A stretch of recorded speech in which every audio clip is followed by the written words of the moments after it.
Hello, hello, hello. Welcome back. And with Blade today on the podcast, Blade plays in front of a sold-out crowd in Japan. The definition of crackpot. You know a few. And they are almost gone. Happiness is back. Go get 'em, Blade. Sponsored by JudsDesigns.com. My WQDR mug that he made for me, which will last me for 20 years. These mugs are fabulous. On the other side, Daddy Jack's A Taste of New Orleans. His dad's homemade coffee, which I'm drinking now.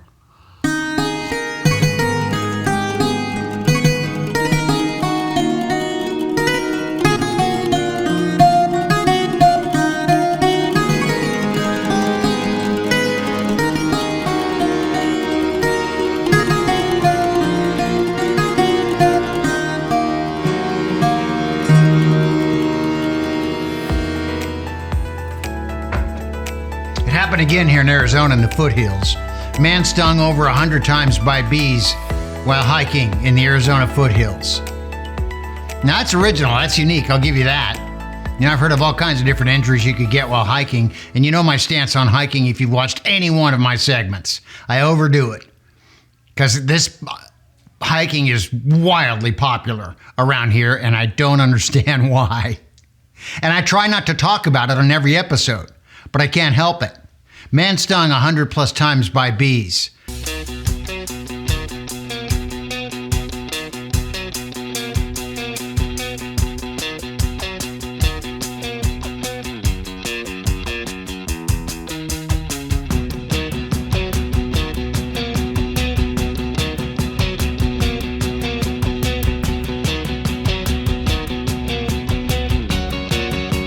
I've got this huge restroom, changing area thing in my studio here. It's big.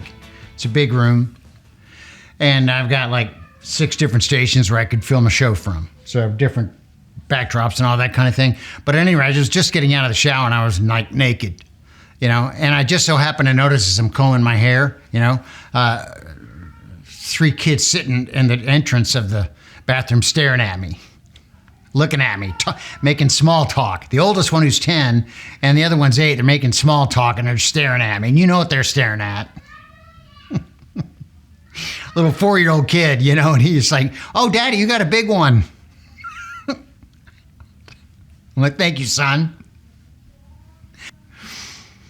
I'm the only man in the house. Those girls are fascinated by it. What do you do? I get a towel on and say, "Get out of here. This is my room, I'm filming." You know the rule when Blade is filming. Scram. We don't burn our draft. I just came across this the other day and it made me laugh so hard. Okie from We Muskogee. like living right, being free.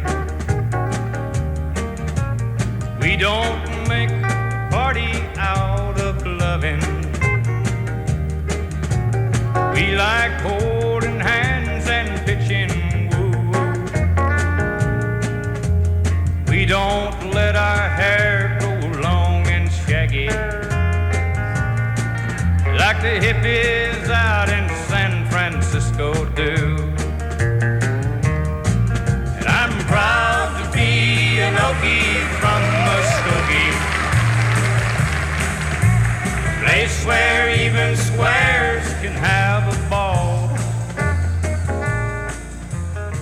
I'm just good old boy Okie from Muskogee, where beads and Roman sandals won't be found, ladies and gentlemen. They're too forward to be renamed Birkenstocks. You see, you just watch it and you just laugh. And they were asking old Merle Haggard, who sang that, about that afterwards, and how'd you come up with that song? Why'd you write that song? And he's like, it had to be written. Because that was 1969.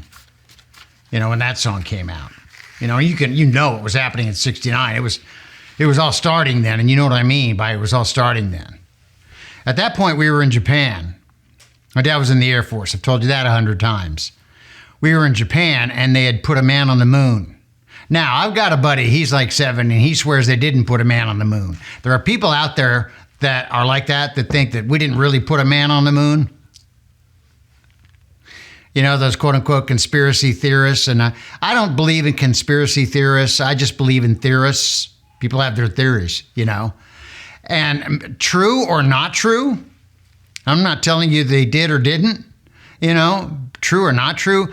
Any guy that will tell you that we didn't put a man on the moon, that was strictly a presentation thing to try to, you know, outdo Japan and Russia, sounds like a complete crackpot when they say it.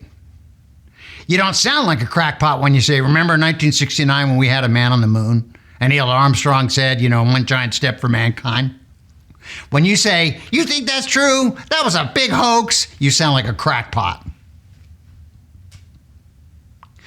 You know, let me just tell you something. We were in Japan and we lived on Kanomura Air Force Base in 1969 when this happened.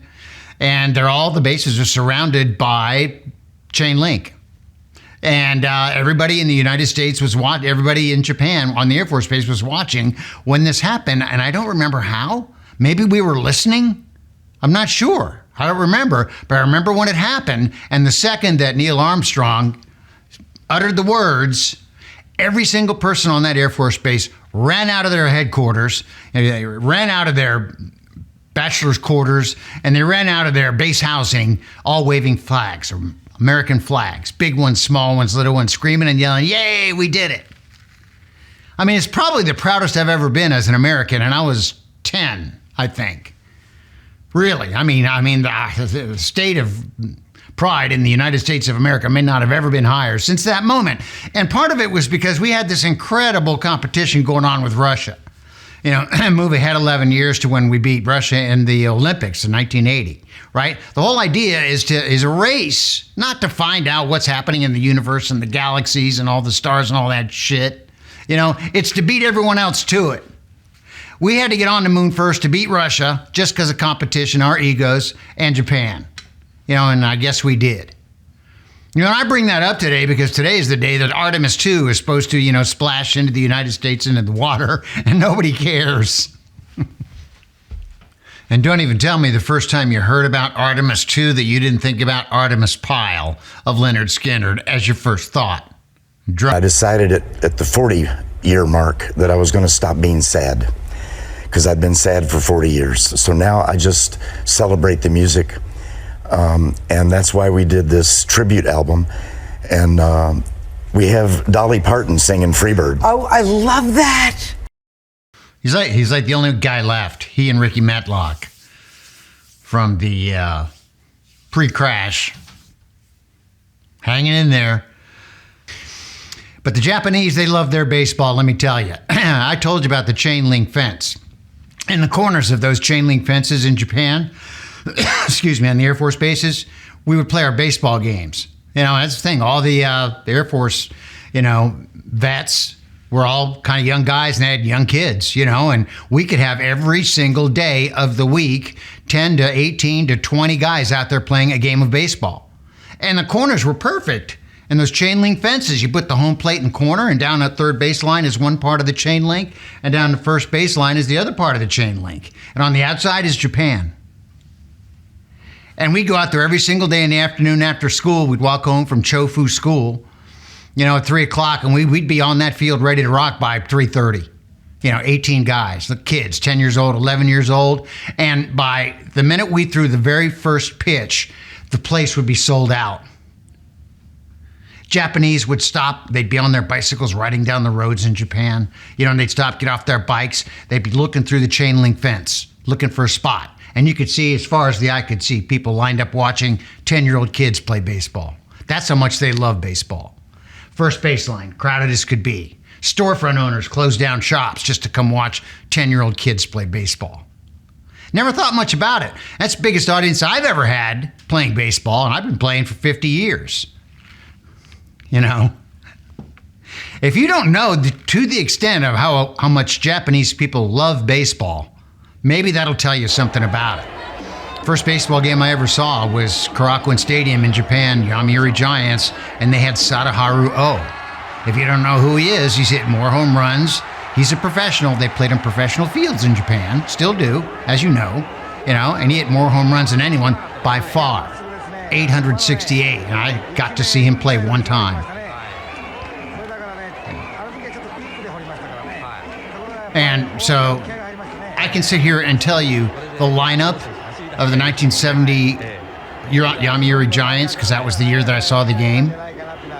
You know, Kiroi and Doi and Takahashi and Hiroshima and Sadaharu O and the Mota, the catcher. I can tell you the batting order and their names, you know, and this is why I love talking with Bob Walton, who's a guy that I worked with for many years at WRDU, Rolling Stone Magazine Radio Station of the Year, 2 years in a row.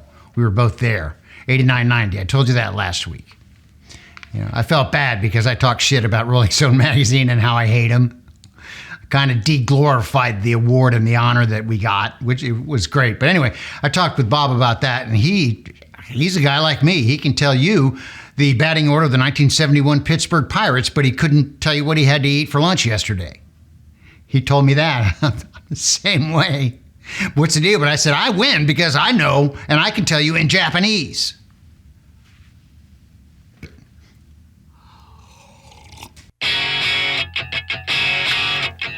All right, name that tune.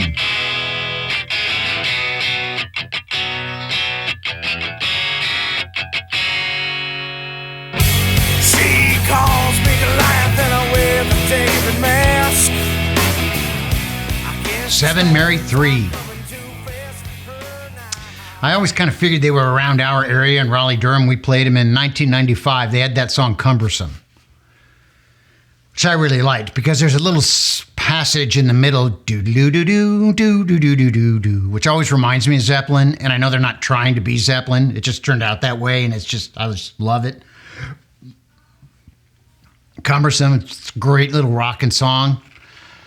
But I've got so many millions of stories that I can tell you about the rock people that I've met and known, and the rock industry and the business and the songs and the shows. I've got so many million stories that I could tell you, but you know, when it comes down to it, I have to tell you, there might not be more than 15 that are really worth telling that I still remember to this day that made this huge impact on me. Like this one from 7Mary3. This is one thing about Raleigh is they have these friggin' races, these running races basically every weekend. It takes up the whole fucking town. It's annoying as hell. It was anyway. They don't do that here. You know, they close it downtown, and you got to run around downtown, and you can't. You got to run around anywhere around. You can't because there's a race. Police cars everywhere. Sorry, it's blocked, and you got to, try to turn around and go somewhere else. Irritating as fuck. You know, it is. It was. It got really bad there for a while. So many runs, but at any rate, I was at 96 Rock at the time, and they had 7Mary3 come down to play, and they were going to be the entertainment for this whatever race they had. I think Russ Thompson was down there too, and I always loved that guy. I think. And it was an overcast day, and right about the start of the race, it started pouring down rain, and kept raining and kept raining and kept raining. The stage was set up in the middle of the glorious downtown, and the guys were on the stage, ready to play. 10 o'clock, and it was time to play, and they said, sorry, the race is canceled, and everybody took off, and there was nobody left except for that band and me and 3 other people, sound guy, and I think that's it. I think there was 5 people still there. And that band, 7Mary3, put on a show that you have never seen before. I've always said shows outside in the rain, something about it. I've always loved it. Always. And they kicked ass from the beginning to the end. And they have my respect until the day I die. I'll always remember that. Sometimes I think about it and I'm in tears. I'm like, guys, it's just me. You played for me and maybe 2 other people, and you gave it all you've got. And it did this song, that I never heard before that it did called Water's Edge. Really deep, disturbing song. And I listened to the words and I go, wow, and it really touched me and really hit me. And they were laughing and smiling like there was 100,000 people there when there was really 5. You could go up there and be a slack ass and, say, oh, fuck it, we'll go too. But they played and they did it. Well, they're getting paid for it, I'm sure. you know, but still, they put everything they had into it. I was so damn impressed, you know, and that was, I don't know, 2009 maybe? 2009, what's that, 17 years ago, you know, and that's going to be one of my top 10 memories. That story right there. Watch a little bit of this Water's Edge. No sound of fury, no shout of pain. These guys are from Williamsburg, I think, Virginia. Broke up in 2012. 2012. Go down to the water's edge. I didn't do it, but I saw who did. Can't go down to the water's edge. They did it once and they can do it again.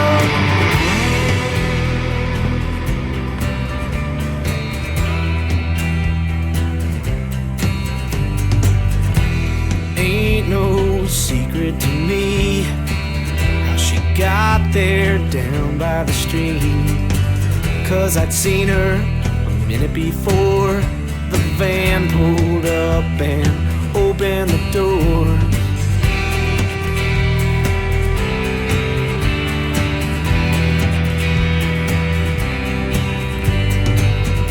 I can't say a single word about what I saw of her, 'cause her killers